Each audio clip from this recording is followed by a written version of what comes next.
बिस्मिल्लाहिर्रहमानिर्रहीम, अस्सलाम वालेकुम नाज़रीन, आप देख रहे हैं प्रोग्राम द लास्ट आवर। मैं हूं यासिर रशीद और स्टूडियो मेरे साथ मौजूद हैं सीनियर तज्ज़ियाकार राना मोहम्मद अजीम साहब। नाज़रीन, आज के दिन आईनी तरमीम के हवाले से एक बड़ी मीटिंग होती है और वो मीटिंग जो है वो खुसूसी कमेटी इजलास के अंदर होती है। ये वही खुसूसी कमेटी है जिसे तश्कील दिया गया था पार्लियामान के अंदर से पाकिस्तान तहरीक इंसाफ के लोगों की गिरफ्तारी के बाद, जिसका पहले हिस्सा ख्वाजा आसिफ थे और ख्वाजा आसिफ ने 2 दिन बाद इससे दस्तबरदारी का ऐलान कर दिया था और फिर उसके बाद राना तनवीर हुसैन इस कमेटी के अंदर शामिल हो गए थे। आज इस कमेटी की इजलास के बाद जो अब चीज़ें सामने आती हैं वो ये आती हैं कि सब ने अपने मुसव्विदे पेश किए और तमाम जो तजावीज़ हैं उसके ऊपर अब गौर किया जाएगा। कल 12 बजे के इजलास में जमीयत उलमा इस्लाम फे इसके अंदर मौजूद थी, पाकिस्तान तहरीक इंसाफ भी थी, पाकिस्तान पीपल्स पार्टी भी थी, पाकिस्तान मुस्लिम लीग नून भी थी, नुमाइंदगी सभी की थी। लेकिन बैरिस्टर गौहर कहते हैं कि आज कोई ड्राफ्ट पेश नहीं किया गया। इत्तलात तो ये थी कि ड्राफ्ट पेश किए गए हैं, उनके मुताबिक ड्राफ्ट नहीं है, सिफारिशात हैं। पीपल्स पार्टी के चेयरमैन बिलावल भुट्टो जरदारी साहब ने एक सिफारिश ये पेश की है कि जो हतमी फैसला हो जाएगा आईनी अदालत का, तो उसे किसी और फॉरम के ऊपर चैलेंज नहीं किया जा सकता, उसकी अपील कहीं और नहीं की जा सकती। मौलाना फजलुर रहमान साहब ने आज ये बात की कि अगर कोई कहे कि 9 दिन हैं या 9 घंटे हैं तो ऐसा तो हो नहीं सकता। 18वीं तरमीम 9 महीनों के अंदर हुई थी, उस पर 9 महीने गुफ्तगू होती रही थी, तो इस वक्त तो नहीं हो सकता। फिर उन्होंने ये भी बात की कि हुकूमत की आईनी तरमीम के हम हक में नहीं थे और ना होंगे, अगर होना होता तो उस वक्त ही हो जाते। यानी अब जो सिफारिशात पेश की जा रही हैं तो ये सब की तरफ से किस हद तक मुख्तलिफ हैं और कब ये यकजा हो जाएंगी। क्या कल के इजलास के बाद ये फैसला किया जाएगा कि SCO समिट के बाद इसके ऊपर गुफ्तगू होगी या उससे पहले इस पर गुफ्तगू जारी और सारी रहेगी? इसी मंजरनामे पे बात करेंगे। राना साहब की तरफ बढ़ते हैं। राना साहब, क्या आज आप समझ कि हुकूमत ने किसी हद तक अपने नंबर पूरे करने का प्लान जो बनाया था उसमें वो कामयाब हुए? बिस्मिल्लाहिर्रहमानिर्रहीम, अस्सलातु वस्सलामु अलैका या सय्यदी या रसूल अल्लाह, अस्सलातु वस्सलामु अलैका या सय्यदी या हबीब अल्लाह, ताजदारे ख़त्मे नबूवत जिंदाबाद जिंदाबाद। बात यह है कि अगर हुकूमत के पास या सर जी नंबर पूरे होते, हाँ हुकूमत के तर्जमान उनके पास नंबर पूरे हैं, हुकूमत के लिए बेइंतहा बोलने वालों के पास नंबर पूरे हैं, लेकिन समझ नहीं आती नंबर पूरे कैसे हैं, ये समझ नहीं आ रही। हुकूमत के पास अगर नंबर पूरे होते तो हुकूमत अब तक इस आईनी तरमीम को कर चुकी होती। सही। जिस हुकूमत ने आज के दिन तक नोटिफिकेशन जारी नहीं किया नए चीफ जस्टिस साहब का, जिस हुकूमत ने आज के दिन तक ये कहना गवारा नहीं किया जनाब हम फलां दिन नोटिफिकेशन जारी कर देंगे, जबकि अब पुराने जो मौजूदा चीफ जस्टिस साहब हैं उनकी अलविदाई तकरीबात जो हैं वो भी फाइनल हो गई हैं, उनकी तमाम चीज़ें फाइनल हो गई हैं, अब तो कोई चीज़ रह नहीं गई। लेकिन राजा साहब, उन्होंने वो सरकारी जो तकरीब है उसमें जाने से तो माजरत कर ली ना।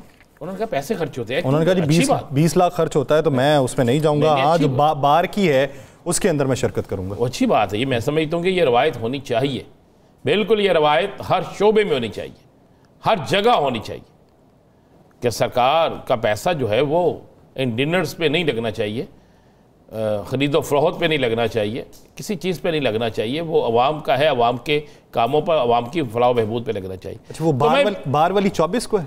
बार वाली 24 को है। अच्छा, 25 वाली सरकारी थी, उससे माजरत की? उससे माजरत की है, वो एक सेशन ही होगा।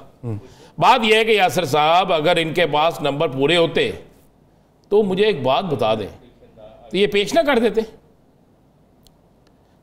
जिस वक्त इनके पास नंबर पूरे थे, इनके बकौल के मौलाना साहब मान जाते तो काम आज मुक गया सी। तो ये मुझे एक बात है यासिर साहब, नंबर से भी और लड़का जवान होता है ना, कहते जवान हो गया था ब्याह कर दो, वो मुंडा भी बार बार माँ प्यो तंग करता है ना, उन्हें तो जल्दी होंगी है। इन्होंने किस गल की जल्दी है? वो आईनी तरमीम है यासिर साहब, ये कोई शादी तो नहीं है, वो आईनी तरमीम है ना, उस पर मशवरा करें भाई, आवाम से पूछे। शादी पे मशवरा नहीं करते? शादी पे मशवरा यार, वो तो लड़का जल्दी कर देता है ना, कोई रिश्ता आ गया जी, हो गया ओके हो गया जी, नहीं जनवरी नहीं दिसंबर जी कर दें। वो इनको क्या जल्दी है मुझे बता देना था। अच्छा, वैसे इन्होंने जो उसके बाद जो रोना डाला था नंबर पूरे ना होने का, पहले दिन तो मैंने एक वीडियो सर साहब आज ही स्क्रोलिंग के अंदर देखी, तो वो एक घर के बाहर खड़ा है, कहता जी मेरे रिश्ते की बात इधर चली थी, हमने इनको मिठाइयाँ ला के खिलाई, हम इनके घर फ्रूट लेके आए, इन्होंने रिश्ते से इनकार कर दिया। या तो रिश्ते की हाँ करें या हमारे फ्रूट के पैसे वापस करें। तो वो सूरत हाल लगता है इनके साथ हो रही है। मैं वही कह रहा हूं, मुझे बताएं जल्दी क्या है इतनी। जब आप कहते हैं कि हम मुल्क में आइन की हुक्मरानी चाहते हैं, ओके। जब आप मुल्क में कहते हैं, आप कहते हैं कि मुल्क के अंदर इंसाफ चाहिए, बिल्कुल ठीक है। तो आप कहीं इस 25 तारीख के बाद आपने कहीं चले जाना है? हौसला करें ना। या फिर आप कहें कि जो ख्वाजा असफ ने कहा था वो दुरुस्त है, या फिर आप देखें असल वजह क्या है। असल मान लेनी चाहिए, कर देनी चाहिए बात। असल वजह यह है जो आज कराची में हुआ है। असल डर यह है कि एक जगह से थैले लेकर भागकर आग लगा दी, जला दिए गए। किन्ने कल के जलाओगे? अच्छा, मजे की बात यह है वो इल्जाम भी हारे हुए कैंडिडेट के हामियों पे लगा दिया उन्होंने। सदके जाओ। उन्होंने कहा जी, मैं आज देख रहा था, कहा जी पाकिस्तान तहरीक इंसाफ के हामियों ने थैले छीने और उनको आग लगा दी। वो जिन्होंने पिटीशन दायर की हुई है कि रिकाउंटिंग करें, हम थोड़े वोटों से सब देख रहे हैं। पुलिस भी खड़ी है वहीं पे, खड़ी है ना जी। वो बंदे आए हैं, उन्होंने पकड़ा है, सब कुछ किया, जलाया है। मुझे बताएं कि वज़ीर दाखिला कह रहे हैं जनाब इनको चाहिए था पुलिस को इतला करते, यहाँ पे पुलिस की सिक्योरिटी मंगवाते, फलां करते। और जो पुलिस खड़ी थी वो तो कैंची खिलन खड़ी थी, वो किस लिए खड़ी थी? आप इसीलिए जल्दी कर रहे हैं, आप इसीलिए आईनी तरमीम मंजूर करवाना चाहती है हुकूमत कि जनाब किसी और हल्के की गिनती ना हो जाए, किसी और हल्के के जो थैले हैं वो ना खुल जाए, किसी और हल्के में बाकी मामलात ना हो जाए। यार ये असल बात है। आज तो बिल्कुल हकीकत क्लियर हो गई है। आज के बाद अगर कोई बंदा ये कहे कि फलां सियासी जमात पाकिस्तान की जमहूरियत की चैंपियन है, फलां सियासी जमात जो है वो बहुत अच्छी है, तो मैं उससे पूछूंगा कि जवाब दो ना भाई। ये कोई सुई नहीं थी जिसे कोई छीन के ले गया। अनाउंस हुआ इलेक्शन कमीशन की तरफ से। और मुझे बताएं, क्या इलेक्शन कमीशन ऑफ पाकिस्तान को नहीं चाहिए था कि इस पर तो इतना सख्त एक्शन होता, इतना सख्त एक्शन होता कि जिसकी इंतहाई कोई नहीं। अनाउंस होता है, हुक्म होता है, गिनती होनी है, थैले पहुंचते हैं वहां तक, हर चीज हो गई, फिर थैले वहां से उठा लिए गए, फिर थैले को आग लगा दी गई। कितना आसान तरीका यार, इतना आसान तरीका। और इतने आसान तरीके से भाईजान कराची में सीसीटीवी कैमरे लगे हुए हैं ना, इनकी तो फुटेज वैसे भी लोगों ने बहुत बना ली है, तो निकाल लेना, पकड़े उन्हें, लग जाएगा पता आपको। जियो फेंसिंग करे, पता चल जाएगा किसके साथ किसकी कॉल पे बात हुई है। उसके लिए जियो फेंसिंग का इरादा पहले करना जरूरी होता है सर। वो इरादा, यही बात है, वो इरादा होगा तो होगा ना। इसी बीच में पाकिस्तान तहरीक इंसाफ के रहनुमा नईम हैदर पंजोथा साहब ज्वाइन कर चुके हैं। हैदर साहब बहुत शुक्रिया आपके वक्त का। नईम हैदर साहब, तज़किरा चल रहा है आज कराची वाले वाक़े का। इल्ज़ाम तो आपकी जमात के ऊपर भी लग रहा है कि आपके हामियों ने वो थैले पकड़े हैं और उनको जला दिया है कि ताकि हकायक सामने ना आए। अब ये कौन से हकायक हैं जो हारे हुए बंदे के सामने नहीं आ सकते थे? देखें, बात यह है, सबसे पहली बात आपका बहुत शुक्रिया दोनों भाइयों का। बात यह है कि पूरे पाकिस्तान के अंदर 8 फरवरी को डाका डाला गया, धांधली की गई। अगर कहीं पर रिकाउंटिंग के लिए कोई अमल किया जा रहा है तो उसके अंदर डेफिनेटली वो लेकर भागेगा जो चोर होगा, जो डाकू होगा, जिसने डाका डाला हुआ। तो पाकिस्तान तहरीक इंसाफ का तो वाज़ेह मौक़िफ़ रहा है और है भी कि बिल्कुल धांधली की गई, डाका डाला गया। और जब भी रिकाउंटिंग की बात आई तो हमारी सीटें हरवा के किसी और को दी गई। जब भी हमने दरख्वास्त दी कि रिकाउंटिंग की जाए, वो दरख्वास्त कबूल भी नहीं की गई।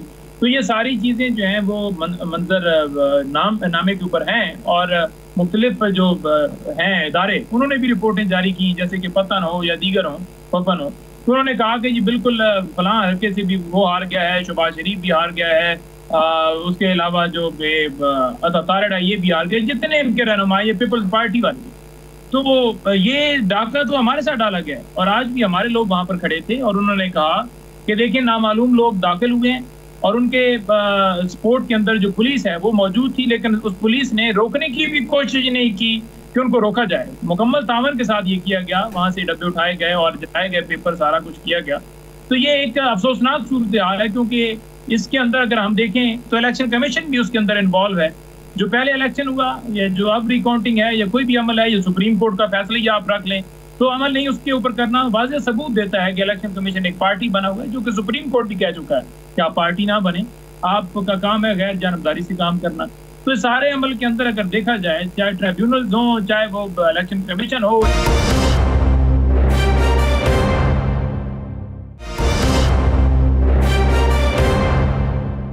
हैदर साहब, एक बड़ी सोशल मीडिया पे खबर कई दिन से गर्दिश कर रही है कि चौधरी निसार साहब तहरीक इंसाफ को अब ज्वाइन करने जा रहे हैं। कोई ऐसी इस खबर में कुछ सदाकत है या सिर्फ प्रोपेगेंडा है?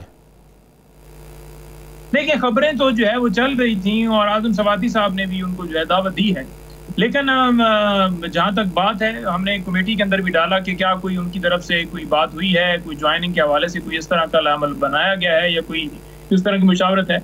तो वहाँ पर यही बताया गया कि ये जो खबर चल रही है, ये जो टिकर चल रहा है, ये फेक है।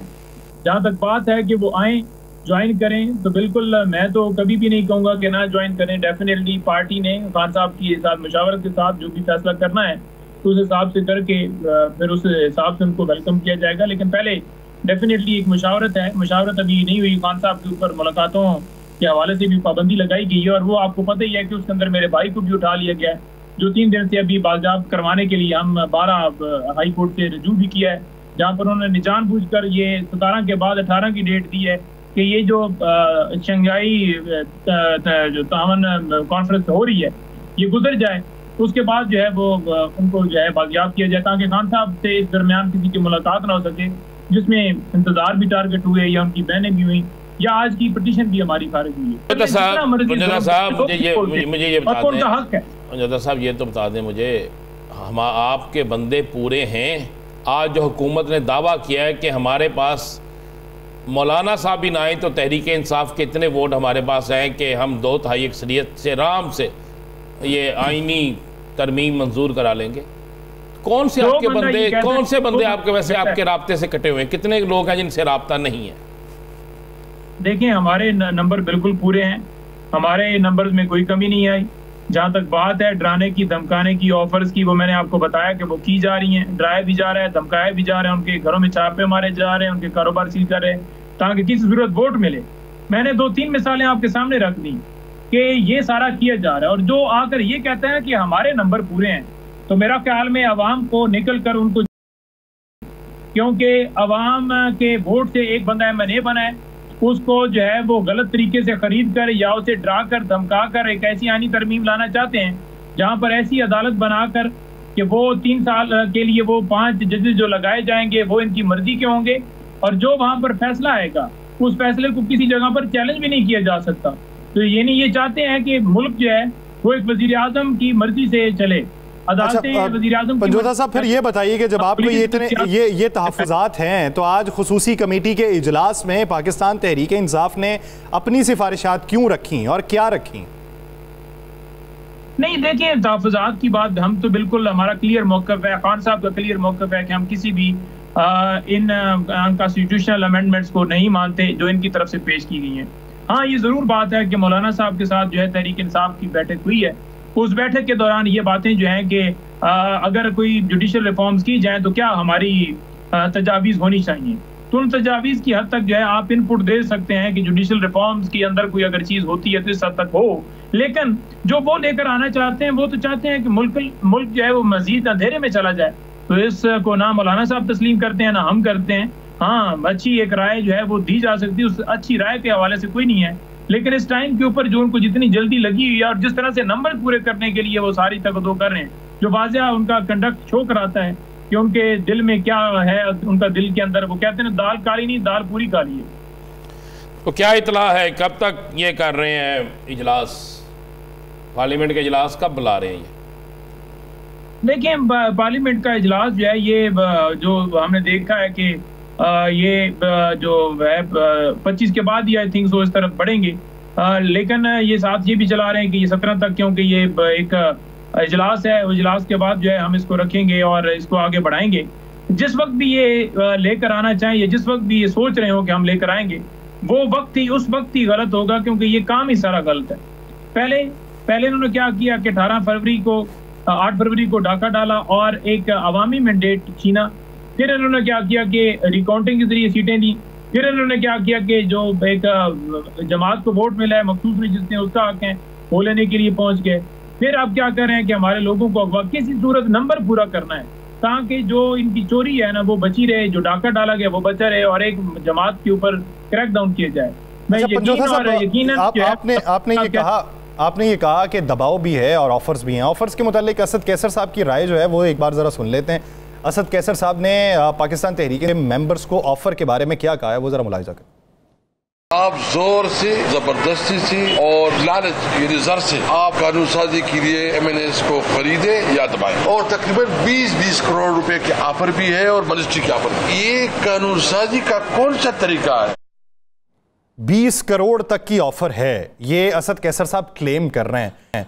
क्या कोई 2-4 शख्सियात के नाम बताए जा सकते हैं सर कि जिनसे राबिता किया गया और जिनको ऑफर की गई 20 करोड़ की? देखिए, बात यह है कि जो ऑफरें हैं ना, वो तो बेशुमार है। MNAs को और तमाम लोगों को ही डराया जा रहा है, धमकाया जा रहा है, किसी को भी नहीं छोड़ रहे। सवाए फॉर एग्जांपल अब गौर को तो नहीं उन्होंने करना, या उमर अयूब साहब को या शेख वकास को, डेफिनेटली उनके घर भी रेड और सारा किया जा रहा है कि ये दबाव में आए और इस तरह से टूटें। लेकिन ओवरऑल ये सूरत हाल है, क्योंकि वो चाहते हैं कि नंबर उनके पूरे हों, जो भी हो, जमीन ऊपर कर दी जाए, आसमान नीचे कर दिए जाए, जैसे भी हो, जैसे भी मुमकिन हो हमने करना है, क्योंकि चोरी की हुई है ना, उस चोरी के ऊपर पर्दा डालना है। आप ये देख लें कि जो जमहूरियत के दावेदार थे, जो कहते जी कि हम आप ये है वो है, आज वही सारे मुसद्दे लेकर घूम रहे हैं। मुसद्दा किधर से आया है उन्हें खुद नहीं पता कि किस टाइम के ऊपर आया है, किसने ये ड्राफ्ट किया। उनसे पूछ लें ये किसने ड्राफ्ट किया है, तो वो कहेंगे कि फलां ने ड्राफ्ट किया, हुकूमत ने ड्राफ्ट किया। हुकूमत जो है वो बेखबर है। तो ऐसी चीज़ जो है इस मौके पर इसलिए लाई जा रही है। मैं जो बात मेरी डिस्कनेक्ट हो गई, मैं बड़ा वसूख से कहना चाहता हूँ कि ये तहरीक इंसाफ के ऊपर पाबंदी लगाएंगे, फ़ौरन ही जो ही तरमीम होगी ये रेफरेंस भेजेंगे उस आईनी अदालत में। और क्योंकि वो नवाज शरीफ या शहबाज शरीफ की मर्जी का चीफ जस्टिस होगा और बाकी जजेस होंगे, तो डेफिनेटली ये तो PMLN वाले और पीपल्स पार्टी वाले ये तो चाहते हैं कि इनके ऊपर पाबंदी लगे, जो बंदे इनके अगवा हो जाएं उनके ऊपर जो है कोई सदेबाब भी ना हो। क्योंकि ये खुद कहते हैं, जब भी अगवा के हवाले से बात करो तो ये कहते हैं जी कि हमारे साथ भी 18 में हमें भी अगवा किया गया। हाँ, नहीं कहो कि झूठे मुकदमात है सारा, वो कहते हैं हमारे साथ भी किया गया। ये नहीं उसके मजम्मत नहीं करते कि ये गलत है। हमारे दौर में बताएं कि किसी को अगवा किया गया हो, हमारे दौर में बताएं कि प्रेस कॉन्फ्रेंस करवाई गई हो, हमारे दौर में बताएं कि इस तरह से डाका डाला गया फॉर्म 47 के मुताबिक। यानी आपको ये लगता है कि अगर आईनी अदालत बन गई तो उस अदालत के तनाजुर के अंदर आपकी पार्टी के ऊपर पाबंदी लगाई जाएगी, बैन कर दिया जाएगा, डीलिस्ट कर दिया जाएगा, और ये जो है अपनी मर्जी के जजेस से करवाएंगे। बहुत शुक्रिया पंजोथा साहब इस हवाले देने के लिए। नहीं मैदर पंजोथा हमारे साथ मौजूद है। नाज़रीन, मौजूदा सूरत हाल में नंबर्स पूरे होने के दावे हुकूमत तो कहती है कि हैं, और बहुत से दावे तो ऐसे भी किए जाते हैं कि मौलाना के बगैर भी हो सकते हैं, लेकिन मौलाना को इत्तफाक़ राय में शामिल करने की ज़रूरत है, इसलिए उनको साथ ले रहे हैं। बसूरत दीगर नंबर्स हमारे पूरे हैं। मौलाना ने नंबर्स के हवाले से क्या राय रखी है वो ज़रा मुलाहिजा करें, फिर गुफ्तगू को आगे बढ़ाते हैं। मौलाना हुकूमती दावे की तरदीद कर रहे हैं या तायद कर रहे हैं? हुकूमत का तस्वुर है तरमीम का, वो काबिल कबूल नहीं है। जब हमारी तजावीज़ और आमादगी हो जाएगी तो उसके बाद फिर हम इस काबिल होंगे कि हम वोट भी दे सकें। फिर ये बातें कहना है जी कि नंबर पूरे हैं, नंबर पूरे हो जाएंगे, ये सियासी बदअखलाक़ी भी है। ये बात कहना कि नंबर पूरे हैं, नंबर पूरे हो जाएंगे, ये सियासी बदअखलाक़ी है। इसी बारे में बात करेंगे। पाकिस्तान पीपल्स पार्टी के रहनुमा पलविशा खान साहिबा ने हमें ज्वाइन किया। पलविशा खान साहिबा बहुत शुक्रिया आपके वक्त का। पलविशा खान साहिबा, मौलाना कहते हैं कि नंबर पूरे नहीं हैं, और ये ऐसा कहना कि नंबर पूरे हो जाएंगे ये सियासी बदअखलाक़ी है।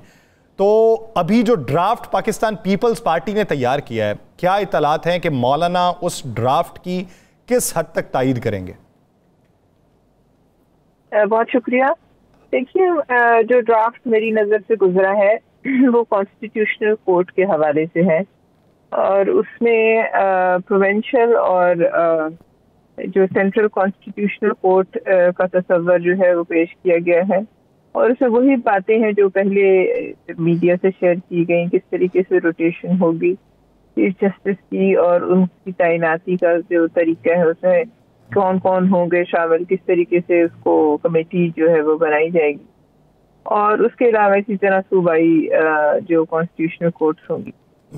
उससे आगे जो मसवदा है वो मेरी नज़र से नहीं गुजरा। उसमें बाकी क्या शिकें हैं, हम लोगों का जो मुकदमा है वो सिर्फ कॉन्स्टिट्यूशनल कोर्ट्स पे है, और हम उसके मसवदे को आज हतमी शक्ल दे के मेरे सामने मौलाना साहब से शेयर कर चुके हैं। अब जहाँ तक वो कह रही है सियासी बदअखलाक़ी है, नंबर से वो हुकूमत ने पूरे करने थे, और अगर हुकूमत नंबर्स पूरे कर लेगी तो वो इजलास कॉल कर लेगी और वो बात जो है सामने आ जाएगी। लेकिन अब सियासी बदअखलाक़ी तो मेरे ख्याल में इतना कोई सख्त लफ्ज़ भी नहीं। बदअखलाक़ सियासी तौर पर होना नंबर्स के हवाले से शायद उन्हें लगा हो, लेकिन ऐसा नहीं, हर हुकूमत एक क्लेम्स तो करती है।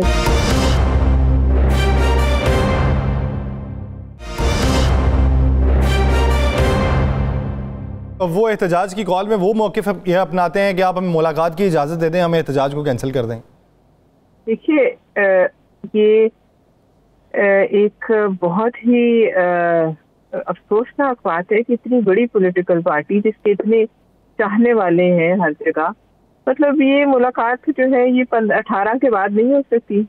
ये मुलाकात जो है अगर कोई इजाज़त दे भी दे, कोई एक बंदा मिलने चला भी जाए, तो क्या ये मुल्क और कौम की जो इससे सुबकी होगी उससे बड़ी बात है? मतलब 15 तारीख को यहाँ पूरे दुनिया से जो है लोग आए होंगे, उनके सामने क्या चीज साबित करने की कोशिश की जा रही है? देखिए, एक तो हक जो है ना किसी के एहतजाज का, मैं उस पर बिल्कुल भी कदम लगाने की जो है कभी भी वकालत नहीं कर सकती, और ना मैं किसी के ऊपर तशद्दुद की और ना मैं किसी को उठाने की खिलाफ कानून, इन चीजों की मैं वकालत नहीं कर सकती। लेकिन 15 तारीख को इस्लामाबाद में आप बताइए एहतजाज की कॉल देना बदनीयती नहीं है तो क्या है? वो किससे दुश्मनी है? इसमें तो कोई दूसरी राय नहीं है कि पाकिस्तान सबसे पहले है और तमाम सियासी जमातों को उस दिन पाकिस्तान के लिए इकट्ठे होना चाहिए। बाकी आपस के इख्तलाफात, सियासी इख्तलाफात बाद में होते रहेंगे। जब तक मेहमान है, एक पाकिस्तान, एक सारा मुल्क, सब एक हों, ये होना चाहिए, इसमें कोई दूसरी राय नहीं।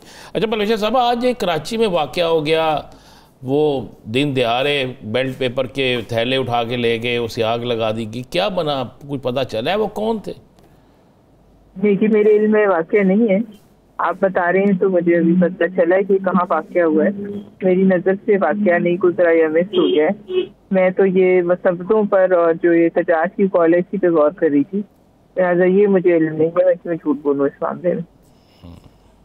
अब उसमें तफसीलन अगर बताई जाए, रीकाउंटिंग का मामला, रीकाउंटिंग के लिए थैले आते हैं, नामालूम अफराद थैले उठाते हैं, लेके भागते हैं, पुलिस पास में मौजूद है। किस जगह की रीकाउंटिंग हो रही थी ये मुझे इल्म नहीं है।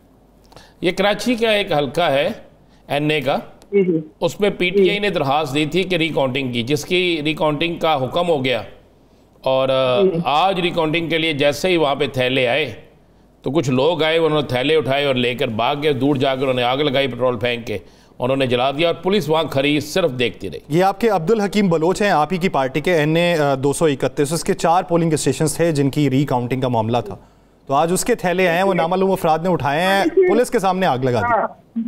अच्छा, तो इस पर तो देखिए इलेक्शन कमीशन कोई भी जो है वो सख्त जो है इक़दाम उठा सकती है, और अगर वो आग लगाई है उन्होंने और उनकी कोई वीडियो मौजूद है या उनके उठाने की जाहिर है कोई ना कोई तो फुटेज होगी, तो ये मुश्किल नहीं है उन लोगों तक पकड़ना, उन तक पहुंचना।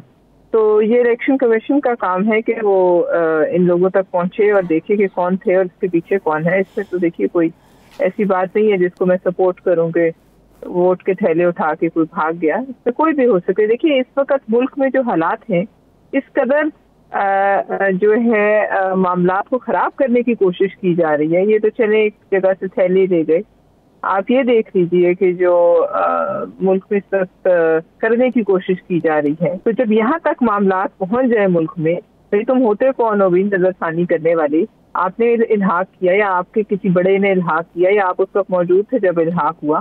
तो जब यहाँ तक मामला राना साहब आ जाए तो ये तो फिर मुझे तो ये नहीं, ऐसे लोगों को तो माफ नहीं करना चाहिए, ऐसे लोगों को तो माफ नहीं करना चाहिए। पाकिस्तान के मामले पे कोई कंप्रोमाइज, आग लगाने की साजिश हो रही है राना साहब। बिल्कुल, ये इस्लामाबाद पे धावा अफसोसनाक है। ये PTI के अपने वोटर्स को और उनके सपोर्टर्स को इसको रिजेक्ट कर देना चाहिए। अगर उन्हें सिर्फ ये मतलब है कि इमरान खान साहब खैरियत से हैं तो पता करना कोई मुश्किल नहीं है, उनके साथ एक वीडियो कॉल हो सकती है, उनके साथ किसी की बात कराई जा सकती है। लेकिन 15 तारीख को इस्लामाबाद आना, ये मैं समझती हूँ इनको सियासी नुकसान देगा।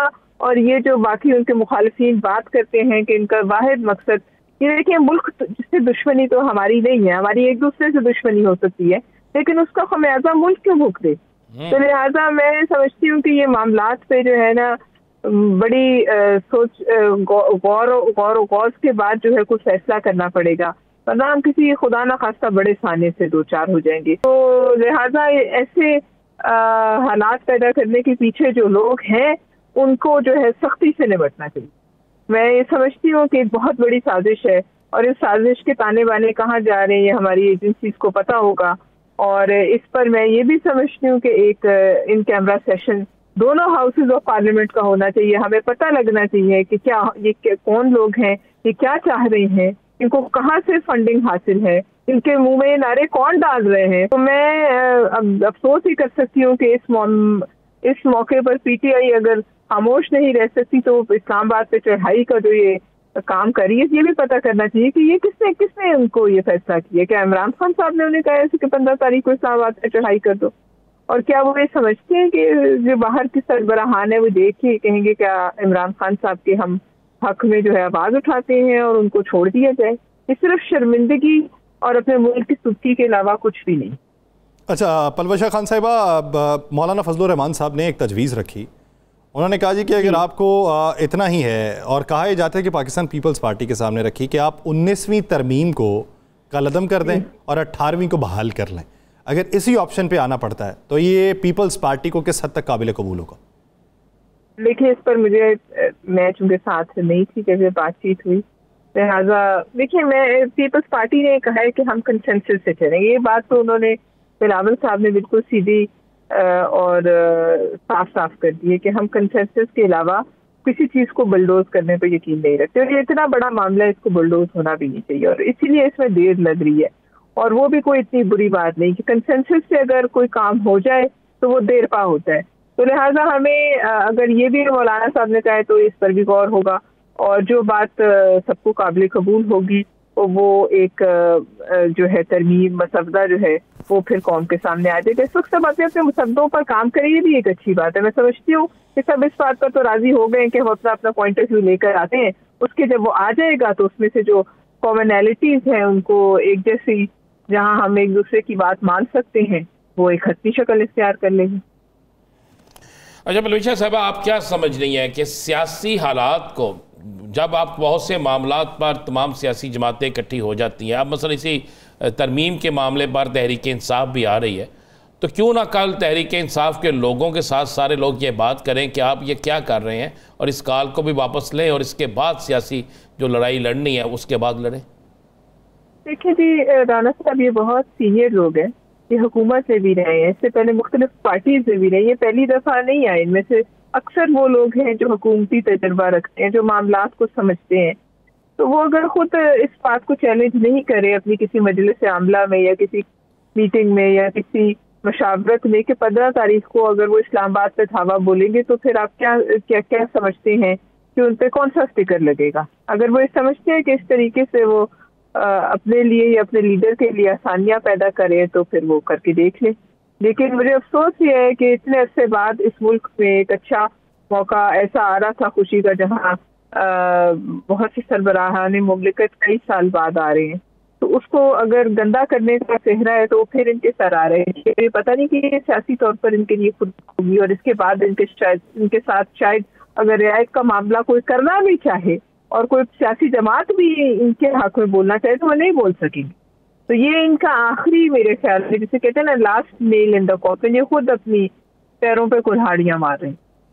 अच्छा पलवशा साहिबा, मौलाना फजलुर रहमान साहब ने कहा कि हमारी शराइत अगर मानी जाएँ तो मुनासिब मुसव्वदे पर इत्तफाक हो सकता है। अब ये शराइत तो आज नहीं रखी गई होंगी, ये तो उस मीटिंग में भी रखी गई होंगी जो पहले बिलावल साहब, जरदारी साहब और नवाज शरीफ साहब से हुई, या उसमें शहबाज शरीफ साहब थे, या उससे पहले की जो मुलाकात। तो वो शराइत क्या है जमीयत की? देखिए, मुझे इसका इल्म नहीं शराइत, लेकिन रायत मौलाना को बड़ी खुला कई प्रेस कॉन्फ्रेंसेस कर चुके हैं, वो बता ये कबूल नहीं, लिहाजा और उस पर वो जैसे उन्होंने कहा एक बेंच बना दिया जाए जो कॉन्स्टिट्यूशनल मामलात को लेके, उस पर फिर अब मैंने ख्वाजा आसिफ साहब की एक स्टेटमेंट सुनी जहाँ वो कहते हैं कि ये गुनाह बेलज़्ज़त है।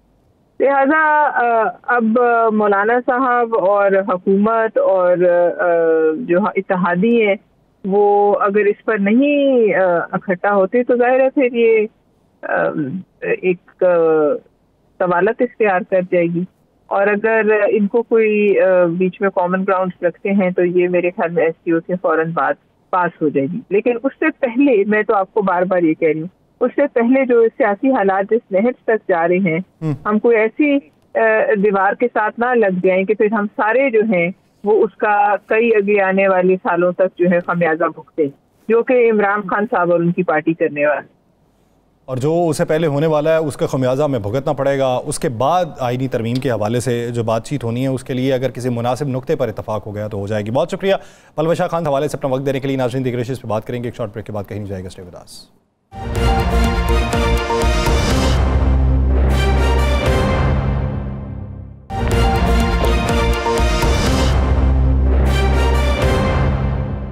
खुशामदीद नाज़रीन, मौजूदा सूरत हाल में हमने पाकिस्तान पीपल्स पार्टी का मौक़िफ़ भी जान लिया, PTI का मौक़िफ़ भी जान लिया, हुकूमती मौक़िफ़ सबके सामने है।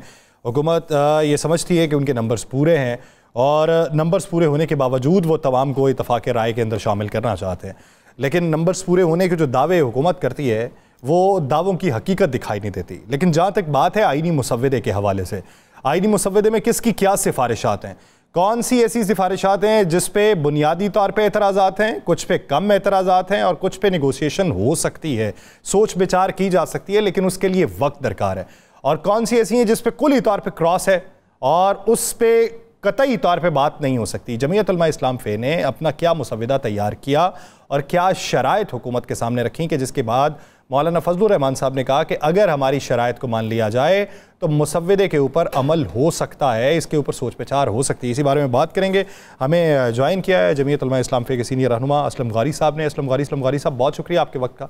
असलम गारी साहब, आज जो खुसूसी कमेटी का इजलास था उस इजलास में जमीयत उलमा इस्लाम फ़े ने अपना क्या मुसव्वदा पेश किया है और कौन सी ऐसी शिकें हैं कि जिसके ऊपर जमीयत कहती है कि इसके ऊपर कतई तौर पे अमल दरामद नहीं हो सकता? देखिए, आज तो हुकूमत ने अपना मसवदा हमें दिया है, पहली दफ़ा बाकायदा कमेटी के अंदर पेश किया है। इससे कबल जो उन्होंने दिया था उसको तो हम लोगों ने मुस्तरद कर दिया था और हमने कहा था कि ये हमारे लिए काबिल कबूल नहीं है।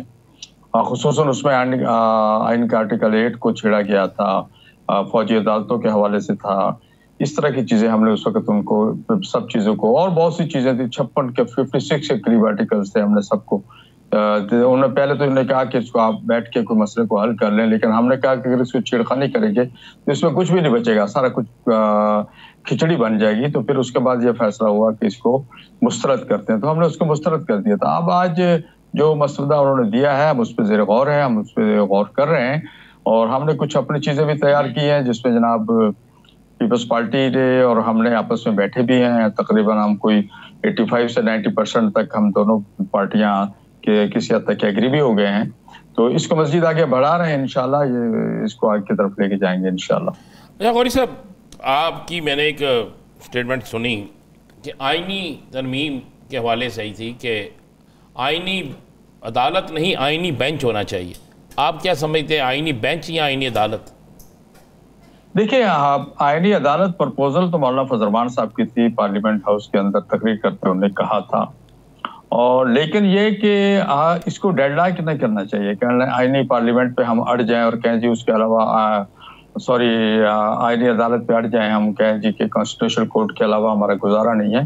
तो उसका मुतबादल जो हमने पेश किया है वो है कि इसको हम क्यों ना इसी कोर्ट के अंदर एक बेंच बना दिया जाए, 5 रुकनी या जो भी मुनासिब समझा जाए, और वो बेंच आईनी मुकदमा सुने, क्योंकि हम समझते हैं कि 200 के करीब टोटल मुकदमा हैं आईनी जो पेंडिंग है इस वक्त, जबकि 65,000 के करीब अवामी मुकदमा पेंडिंग है।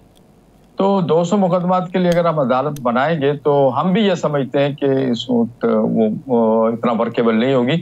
आगे जाके सोचा जा सकता है, अगर काम का ज्यादा जरूरत पड़ेगी तो फिर उसको बढ़ाया जा सकता है, लेकिन अगर आज इस डेडलॉक को खत्म करने के लिए हम आईनी बेंच की शक्ल में ले जाएं तो मैं समझता हूँ इसमें कोई मजायका तो नहीं है जी। अच्छा, क्या ऐसी कोई सिफारिश रखी गई कि 19वीं तरमीम को मुअत्तल कर दें, 18वीं को बहाल कर दें? बिल्कुल ठीक है, ये इसमें सिफारिशात हैं कि 19वीं तरमीम जो हमसे ज़बरदस्ती ली गई थी, 18वीं तरमीम को बहाल किया जाए, 19वीं तरमीम को जजों के अपॉइंटमेंट और दूसरे मसाइल जो हैं उसके बारे में आपको याद होगा कि सुप्रीम कोर्ट के उस वक्त चीफ साहब थे, उनके कहने पे ये की गई थी 19वीं ना चाहते हुए भी। तो ये है तजावीज़ में शामिल है कि 19वीं को ख़त्म किया जाए और 18वीं को बहाल किया जाए।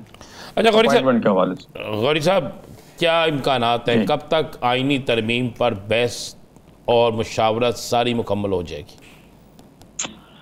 देखिए, हम तो पीपल्स पार्टी और हमारे दरमियान में मैं समझता हूँ कि 16-17 तक हम किसी न किसी स्टेज पे पहुंच जाएंगे, और हमारी कल भी एक बैठक हो रही है और शायद इसके बाद 15 को भी एक बैठक होगी।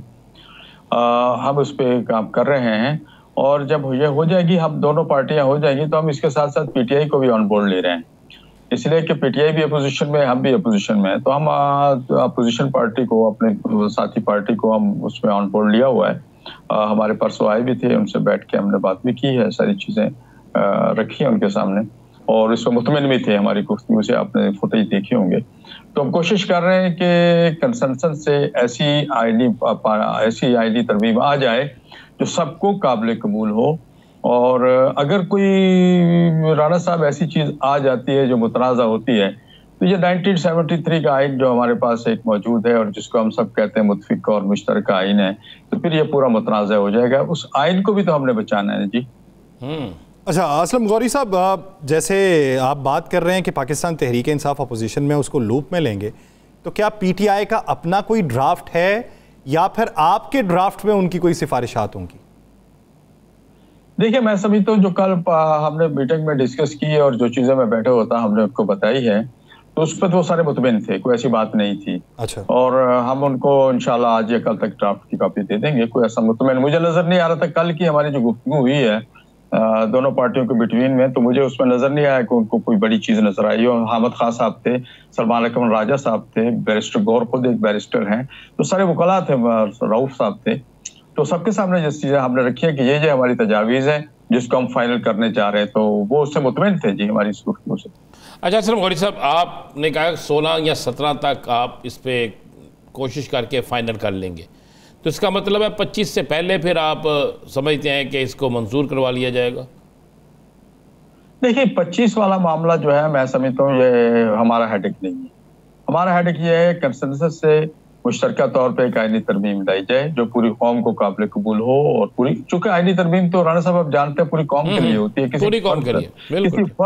किसी फर्द, किसी पार्टी, किसी अदारे के लिए तो हम आइन को ऊपर नीचे नहीं कर सकते। फिर मार्शल लॉ हो गया ना जी, आइन को फिर अपनी मर्जी से हमने अगर रीराइट करना है तो मैं समझता हूँ कि ऐसा नहीं होगा। हमारा टारगेट ना 25 है, ना 28 है, ना 30 है। कौन आता है कौन जाता है, ये एक सिस्टम है मुल्क में बना हुआ, उस सिस्टम को चलना चाहिए, और ना हमें जजों को मुतनाज़ा हमें नहीं करना चाहिए, और ना ही जजों के फैसलों में उनका कहीं भी ये सूरत नजर आए कि वो किस पार्टी को सपोर्ट कर रहे हैं। मैं समझता हूँ फिर अदलिया की ये तौकीर होगी और तौहीन होगी, और फिर अगर अदलिया से एतमाद उठ गया तो फिर हम कहाँ जाएंगे। अच्छा असलम गौरी साहब, जिस तरीके से मौलाना ने कहा कि 9 महीने लगे थे 18वीं तरमीम पे बहस व मुबाहिसे में, अब कोई कहे कि 9 घंटे या 9 दिन तो ये बात तो नहीं चलेगी, तो आप क्या समझते हैं कि जब आपको ये मालूम है कि आवाम के लिए होनी है, किसी फ़र्द वाहिद के लिए या किसी इदारे के लिए तो नहीं है, तो इस पे कितना वक्त आपको दरकार होगा, यानी जिस पे पूरा बहसो मुबाहिसा हो जाएगा? क्योंकि 1-2 शिकें तो हैं नहीं, सुनने में ये है कि आपकी 23 शिकें हैं, हुकूमत की 54 है, पीपल्स पार्टी की पता नहीं कितनी है, वो मुश्तरका तौर पे कोई ड्राफ्ट बनता है तो फिर मालूम पड़ेगा कितनी है, तो कितना वक्त दरकार होगा इसमें? जी, हमारा अगर मुश्तरका ड्राफ्ट जो हमारा 16-17 तक सामने आ जाता है, तो फिर उसके बाद हम पीटीआई से शेयर करेंगे, 1-2 दिन तो वो भी लेंगे, उन्हें भी अप्रूवल कर देनी होगी। फिर उसके बाद वो जो है पीपल्स पार्टी है वो अपने इत्तेहादियों से शेयर करेगी, जो हुक्मरान पार्टी है उससे शेयर करेगी, या जो लोग भी हैं, तो मेरा ख्याल उस पर टाइम तो लगेगा। 25 तो मुझे नजर नहीं आ रही, 25 गुजर भी सकती है और 25 के करीब हो भी सकते हैं। अच्छा, पीपल्स पार्टी ने कहा है कि हुकूमत का दावा है कि हमारे नंबर पूरे हैं, हुकूमत का भी दावा है हमारे नंबर पूरे हैं, मौलाना साहब को हम सब इसलिए ले रहे हैं कि मौलाना साहब को लेना ज़रूरी है, नहीं तो हमारे नंबर पूरे हैं। आप समझते हैं, मौलाना साहब ने तो आज कह दिया ये बद अखलाकी है जो वो कह रहे हैं, तो आप समझते हैं कि हुकूमत के पास नंबर पूरे हैं? देखिए, बात वही है राणा साहब, इसका मतलब ये है तो आप एक मुतनाज़ा तरमीम ला रहे हैं ना, बात तो फिर वही हो जाएगी। अगर आप बाकियों को ऑन बोर्ड नहीं लेंगे और वो अगर आप अपनी मर्जी की तरमीम लाना चाहते हैं, तो फिर काबिल कबूल तो नहीं होगी, अपोजिशन को काबिल कबूल नहीं होगी, तो वो हुकूमत की होगी ना जी। तो मैं तो समझता हूँ कि हुकूमत को ऐसा कदम नहीं लेना चाहिए, और ये इसको हम कहेंगे कि ये आइन के साथ एक वारदात कहलाएगी, ऐसा हुकूमत को नहीं करना चाहिए। और बेहतर यह है कि सबको ऑन बोर्ड लें, और लाजिम तो नहीं है कि हर चीज, देखिए कुछ चीजें जो होती हैं वो कौम के लिए की जाती हैं। अगर हम संजीदा हैं, वाकई कौम के लिए कर रहे हैं, तो फिर इस तरह की चीजें तो नहीं होनी चाहिए कि अगर उनके पास नंबर पूरे तो वो कर ले। फिर बहुत शुक्रिया गौरी साहब इस हवाले से अपना वक्त देने के लिए। नाज़रीन, प्रोग्राम का वक्त खत्म हो जाता है, मुझे और राना साहब को दीजिए इजाजत। आपसे मुलाकात होगी पीर के रोज़, अपना बहुत सा ख्याल रखिएगा। अल्लाह निगहबान।